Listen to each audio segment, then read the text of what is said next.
قومی اسمبلی نے آئندہ مالی سال 2025-26 کے لیے 17,573 ارب روپے کا وفاقی بجٹ کثرت رائے سے منظور کر لیا ہے۔ اسپیکر ایاز صادق کی زیر صدارت اجلاس میں فائنانس بل 2025 کی شکوار منظوری دی گئی۔ وزیر خزانہ محمد اورنگ زیب نے فائنانس بل کی منظوری کی تحریک پیش کی، جسے اکثریتی ووٹ سے منظور کیا گیا۔ بجٹ میں تنخواہ دار طبقے کے لیے نئے انکم ٹیکس سلیبز کا اعلان کیا گیا۔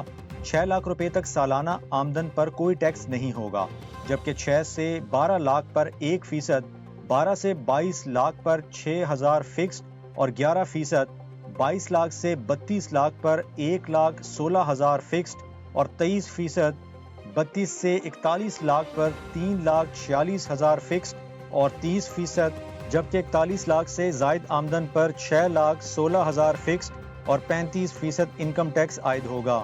1 کروڑ سے زائد پینشن پر 5% ٹیکس لگانے کی تجویز بھی منظور کر لی گئی ہے۔ اجلاس میں سولر پینلز پر سیلز ٹیکس کی شرح 18% سے کم کر کے 10% کرنے، پیٹرولیم مصنوعات پر 2.5% کاربن لیوی عائد کرنے اور سیلز ٹیکس فراڈ میں ملوث افراد کی گرفتاری سے متعلق ترامیم بھی منظور کی گئیں۔ بلاول بھٹو زرداری نے بجٹ میں حکومت کی حمایت پر خوشی کا اظہار کرتے ہوئے کہا کہ ان کے مطالبات مانے گئے، جن میں بے نظیر انکم سپورٹ پروگرام میں 20% اضافہ اور سولر پینل سے متعلق تحفظات کا ازالہ شامل ہے۔ اسحاق ڈار نے بتایا کہ سولر کسٹمرز کا 46% سامان درآمد کیا جاتا ہے، جس پر ٹیکس کم کرنے کا فیصلہ کیا گیا۔ امریکی وزیر دفاع پیٹ ہیگسیتھ نے پینٹاگون میں پریس کانفرنس کرتے ہوئے ایران پر حملے کے بعد امریکی میڈیا پر من گھڑت رپورٹس چلانے کا الزام لگایا۔ ان کا کہنا تھا کہ امریکی افواج نے ایرانی جوہری تنصیبات پر انتہائی مہارت سے کامیاب حملہ کیا۔ پیٹ ہیگسیتھ نے صدر ٹرمپ کی قیادت میں آپریشن کو سراہتے ہوئے کہا کہ ایران کی ایٹمی صلاحیت کو شدید نقصان پہنچا، جس کی تصدیق CIA، اسرائیلی ایجنسی اور رافیل گراسی نے بھی کی۔ انہوں نے تنقید کرنے والوں پر الزام لگایا کہ وہ ٹرمپ کی کامیابی برداشت نہیں کر پا رہے۔ Joint chief general Dan Caine نے بتایا کہ قطر میں امریکی ایئر بیس پر حملے سے پہلے ایرانی کارروائی کی اطلاع مل گئی تھی اور بروقت رد عمل سے حملہ ناکام بنایا گیا۔ بریفنگ میں حملے میں استعمال بموں کی ویڈیو بھی دکھائی گئی۔ پنجاب بھر میں مونسون بارشوں کے باعث مختلف حادثات میں 4 افراد جاں بحق، 27 زخمی اور 1 شخص ڈوب گیا۔ ریسکیو پنجاب کے ترجمان کے مطابق اوکاڑا کے علاقے بستی ریاض آباد میں چھت گرنے سے 5 سالہ دعا فاطمہ جاں بحق، جبکہ 2 افراد زخمی ہوئے۔ دیپال پور میں چھت گرنے سے مزید 2 افراد زخمی ہوئے۔ خانیوال میں آسمانی بجلی گرنے سے 1 شخص جاں بحق اور 1 زخمی ہوا، جبکہ بہاول نگر اور بورے والا میں چھت گرنے سے 1 شخص جان کی بازی ہار گیا۔ جہلم کے علاقے سہاوا میں 1 شخص برساتی نالے میں ڈوب گیا، جبکہ 2 افراد زخمی ہوئے۔ ریسکیو کا سرچ آپریشن جاری ہے۔ فیصل آباد، ساہیوال، قصور، چنیوٹ، منڈی بہاؤالدین، جڑاوالا اور مرید سمیت دیگر علاقوں میں بھی چھتیں گرنے اور کرنٹ لگنے کے واقعات میں کئی افراد زخمی ہوئے۔ پاکستان ہاکی فیڈریشن کے سیکرٹری جنرل رانا مجاہد نے کہا ہے کہ پرو لیگ میں شرکت کے اخراجات بہت زیادہ ہیں۔ حکومت اور وزیر اعظم سے امید ہے کہ مدد فراہم کریں گے۔ DG اسپورٹس بورڈ کے ہمراہ پریس کانفرنس میں انہوں نے بتایا کہ اگر پرو لیگ کے لیے ہاں کہہ کر شرکت نہ کی تو انٹرنیشنل ہاکی فیڈریشن پابندی لگا سکتی ہے۔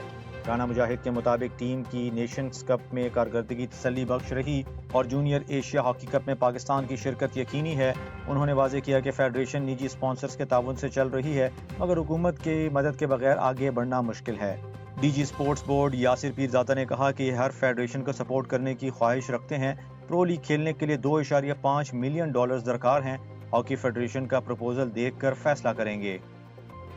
ایران کے سپریم لیڈر آیت اللہ خامنائی نے قوم سے خطاب میں دعویٰ کیا ہے کہ امریکہ ایران اسرائیل جنگ میں اسی لیے شامل ہوا کیونکہ اسے خدشہ تھا کہ ایران اسرائیل کو مکمل طور پر تباہ کر دے گا۔ ان کا کہنا تھا کہ اسرائیل کی مکمل تباہی کے خطرے کے پیش نظر امریکہ کو جنگ میں کودنا پڑا، ورنہ صہیونی ریاست کا خاتمہ یقینی تھا۔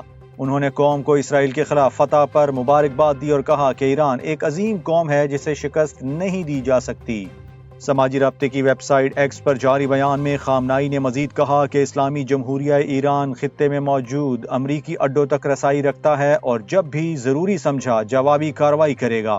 ان کا کہنا تھا کہ ایران نے امریکی اڈے العدید ایئر بیس پر حملہ کیا اور اسے نقصان پہنچایا، یہ امریکہ کے منہ پر زوردار تمانچہ تھا۔ انہوں نے خبردار کیا کہ اگر مستقبل میں ایران پر دوبارہ جارحیت مسلط کی گئی تو دشمن کو بھاری قیمت چکانا پڑے گی۔ ان کا کہنا تھا کہ امریکہ کا جنگ میں شامل ہونا صہیونی حکومت کو بچانے کی ناکام کوشش تھی۔ انٹرنیشنل کرکٹ کونسل نے کرکٹ قوانین میں بڑی تبدیلیاں متعارف کرا دی ہیں۔ پلینگ کنڈیشنز میں تبدیلی کے تحت اب ٹیسٹ کرکٹ میں بھی سٹاپ کلاک کا نفاذ کر دیا گیا ہے۔ فیلڈنگ ٹیم کو ہر اوور کے بعد اگلا اوور 1 منٹ کے اندر شروع کرنا ہوگا، ورنہ 2 وارننگز کے بعد تیسری خلاف ورزی پر 5 رنز کی پینلٹی دی جائے گی۔ یہ قانون ICC ورلڈ ٹیسٹ چیمپئن شپ کے نئے سائیکل سے نافذ العمل ہو چکا ہے۔ سیلیوا کے جان بوجھ کر استعمال پر گیند تبدیل نہیں کی جائے گی، اور اگر گیند کی ساخت تبدیل ہوئی تو بیٹنگ سائیڈ کو 5 رنز دیے جائیں گے۔ T20 انٹرنیشنلز میں سلو اوور ریٹ پر اب دوران میچ ہی سزا دی جائے گی۔ نئے قوانین کے مطابق جان بوجھ کر شارٹ رن لینے پر بیٹنگ سائیڈ پر 5 رنز کی پینلٹی ہوگی، اور سٹرائک کا فیصلہ بالنگ ٹیم کرے گی۔ کیچ کے ریویو میں بھی بڑی تبدیلی کی گئی ہے۔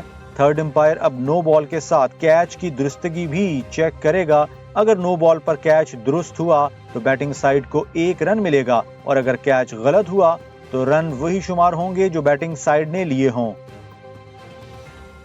وزیر اعظم شہباز شریف کی زیر صدارت وفاقی کابینہ کا اہم اجلاس پارلیمنٹ ہاؤس میں منعقد ہوا، جس میں ملک کی مجموعی صورتحال اور قومی سلامتی کمیٹی کے فیصلوں پر کابینہ کو اعتماد میں لیا گیا۔ اجلاس سے خطاب کرتے ہوئے وزیر اعظم نے اسرائیل اور ایران کے درمیان جنگ بندی کو خوش آئند قرار دیا اور کہا کہ پاکستان نے کھل کر ایران کی حمایت کی۔ کابینہ نے ایران اسرائیل کشیدگی میں کمی پر وزیر اعظم، فیلڈ مارشل عاصم منیر اور اسحاق ڈار کی کوششوں کو سراہتے ہوئے قرارداد منظور کی۔ قومی اسمبلی میں اسپیکر ایاز صادق کی زیر صدارت فائنانس بل 2025 کی منظوری کا عمل جاری ہے۔ وزیر خزانہ محمد اورنگزیب نے فائنانس بل منظور کرنے کی تحریک پیش کی، جو کثرت رائے سے منظور کر لی گئی۔ اپوزیشن کی جانب سے بل ملتوی کرنے اور عوامی رائے کے لیے بھیجنے کی تجاویز بھی پیش کی گئیں، تاہم وہ بھی مسترد ہو گئیں۔ وزیر خزانہ نے بل کو قائمہ کمیٹی کی رپورٹ کے مطابق زیر غور لانے کی تحریک دی، جس پر اپوزیشن نے مخالفت کی۔ ارکان عالیہ کامران اور مبین عارف نے عوامی مشاورت کی حمایت پر زور دیا، مگر ان کی ترامیم بھی مسترد ہو گئیں۔ بیجنگ میں شنگھائی تعاون تنظیم کے وزرائے دفاع کے اجلاس میں پاکستان کو بڑی سفارتی کامیابی ملی، جبکہ بھارت کو شرمندگی کا سامنا کرنا پڑا۔ بھارت اجلاس کے مشترکہ اعلامیے میں پہلگام واقعے کو پاکستان سے جوڑنے میں ناکام رہا، جس پر بھارتی وفد نے اعلامیے پر دستخط سے انکار کر دیا۔